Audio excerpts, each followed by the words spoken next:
Good morning, children. Children, if you have the spirit of understanding everything in a positive way, you will enjoy each and every moment of life, whether it's pleasure or pressure. So, let's proceed with the explanation. Children, in the first part of the explanation, we have read that Class-8th, in his powerful argument, he is motivating the people all over the world to have tolerance and to draw their attention towards the piteous condition of the needy people, especially the children who are working as the child laborer. He is asking to come forward and try to do something for the betterment of some of our fellow beings, especially the children who are in the piteous condition in the entire world. His love for children and concern for the less fortunate ones prompt him to work for their welfare. So children, now let's proceed with the reading of the lesson starting from the page number 30. Page number 30. The solutions are emerging, but these solutions cannot be found in the deliberation in conferences alone and cannot be found in prescriptions from distance. You may ask that, what can one person do? I would recall a story of my childhood. A heavy fire had broken out in the forest. All the animals were running away, including the lion, the king of the forest. Suddenly, he saw a tiny bird rushing towards the fire. He asked the bird, "What are you doing?" To the lion's surprise, the bird replied, "I am going to extinguish the fire." The lion laughed and said, "Wow, can you do it keeping just one drop of water in your beak?" The bird was adamant and she said, "I am doing with my bit." Friends, we live in an age of rapid globalization. We are connected through high-speed internet. We exchange our goods and services in one single global market. Thousands of flights every day connect us from one corner to another corner of the globe.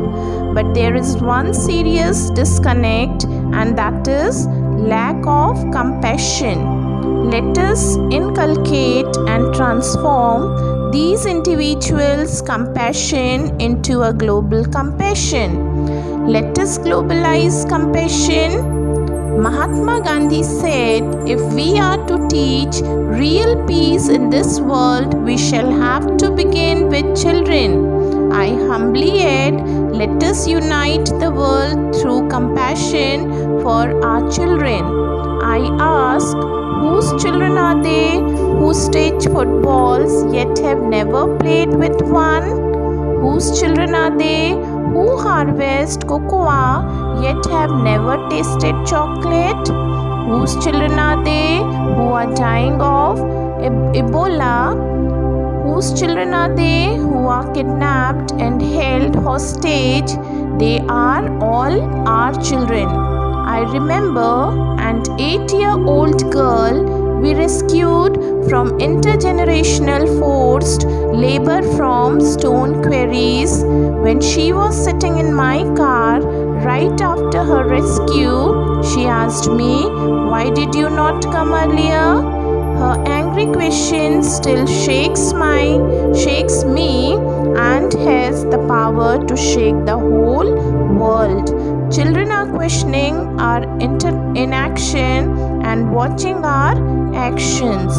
We need collective actions with a sense of urgency. Every single minute matters, every single child matters, every single childhood matters. Let's proceed with the explanation. Children, the child laborers are not infrequently recruited by kidnapping but are often also hired out by parents who cannot manage their debts.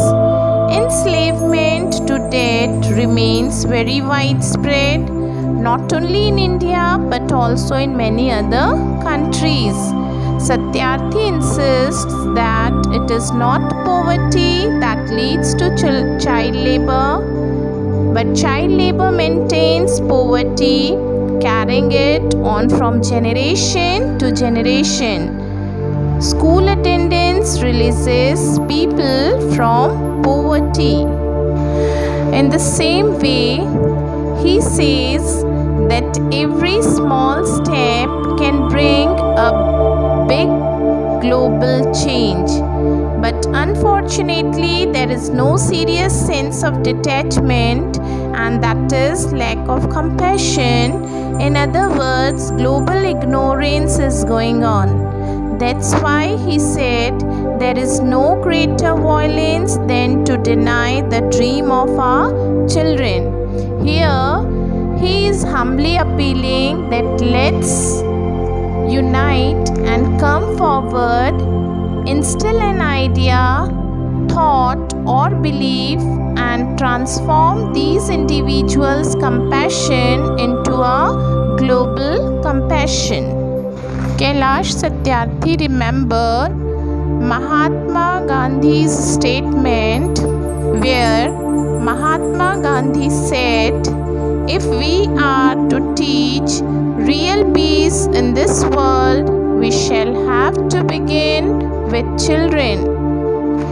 He humbly requests to unite the world through compassion for our children and says to think, whose children are they who stitch footballs yet have never played with one?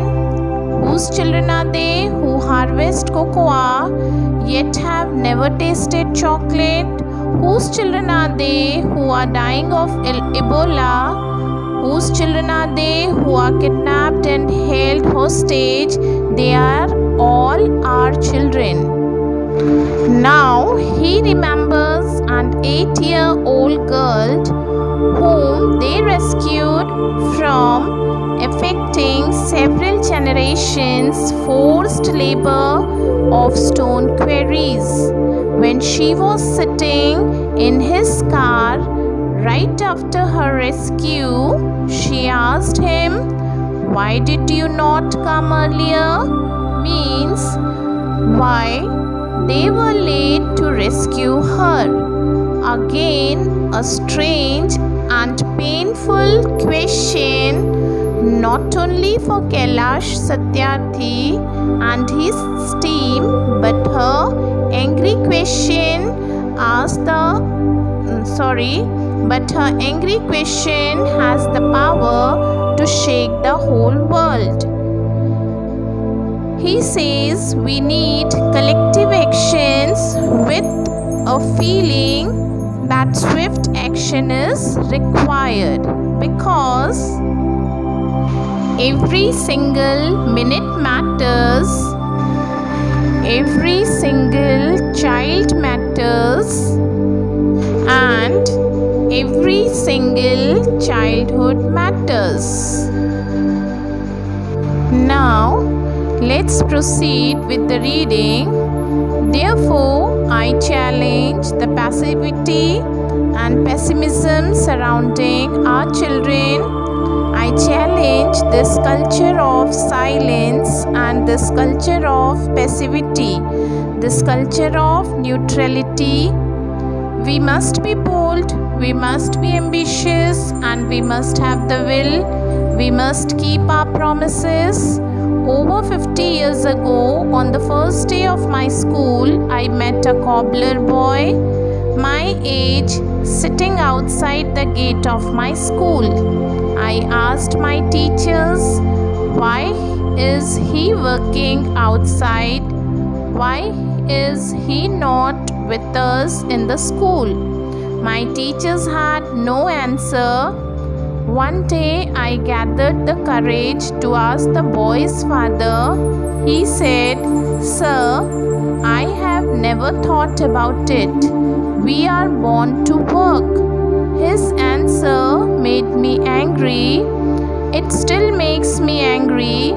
As a child, I had a vision for tomorrow, a vision of that cobbler boy sitting with me in my classroom. Now, that tomorrow has become today. I am today and you are today. Today it is time for every child to have a right to life, right to freedom, right to health, right to education, right to safety, right to dignity, right to equality, and right to peace. Today, beyond the darkness, I see the smiling faces of our children in the blinking stars. Today, in every wave of every ocean, I see my children are playing and dancing. Today, in every plant, in every tree and mountain, I see our children growing freely with dignity. Friends, I want you to see and feel this today inside you. Today, I see thousands of Mahatma Gandhis, Martin Luther Kings, and Nelson Mandelas calling on us. Let us democratize knowledge and let us universalize justice. Together, let us globalize compassion. I call upon you in this room and people all across the world. I call for a march from exploitation to education. I call for a march from poverty to shared prosperity, a march from slavery to liberty, and a march from violence to peace. Asto ma sadgamaya, tamso ma jyotirgamaya, mitro ma amritam gamya. Let us march for ignorance to awakening. Let us march from darkness to light. Let us march from morality to divinity. Here, he inspires us to be bold. We must be ambitious and must have the will to support each child and his childhood, to support and to stop violence against every child in the form of child labor and try to rescue them from that and help them to have their rights and educate them. He remembers one of the incident of his childhood, as since his childhood Kailash had always questioned the wrong and unjust as a young child of 5 years old. He was disturbed deeply when he saw a small boy working with his cobbler father, shining shoes at the gate on the first day of school. He could not understand why some children were different from him. He asked his teacher why that cobbler boy is not inside the classroom, but his teachers had no answer. But he didn't stop. One day he asked the cobbler boy's father why your son is not going to school. His father replied, "Sir, I have never thought about it. We are born to work. We are born to work." His reply made him angry. As a child, Kailash Satyarthi had a vision for tomorrow, that cobbler boy sitting with him in his classroom instead of working with his father. Now that tomorrow has become today, and he says, "I am today and you are today." Today it is time for every right to life, right to freedom, right to health, right to education, right to safety, right to dignity, right to equality, and right to peace. He says, friends, I want you to see and feel this today inside you. Today, I see thousands of Mahatma Gandhis, Martin Luther Kings, and Nelson Mandelas calling on us. So, let us democratize knowledge. Democratize knowledge. Let education be for everyone and not for a select few. And let us universalize justice. Means let justice be given to all. So, together let us globalize compassion. He calls upon and says, I call for a march from exploitation to education, for a march from poverty to sheer prosperity, a march from slavery to liberty, and a march from violence to peace. So children, the moral of the lesson is, today, beyond the darkness, Kailash Satyarthi wants all of us to be with him, to see the smiling faces of our children in the blinking stars, to see that our children are playing and dancing, to see that our children are growing freely with dignity.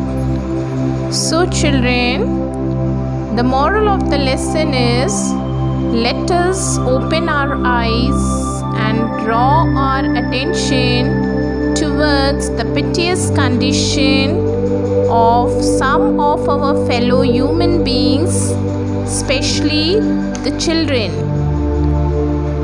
Let us march from ignorance to awakening. Let us march from darkness to light. And let us march from mortality to divinity. That's all for today, children. Take care and be safe.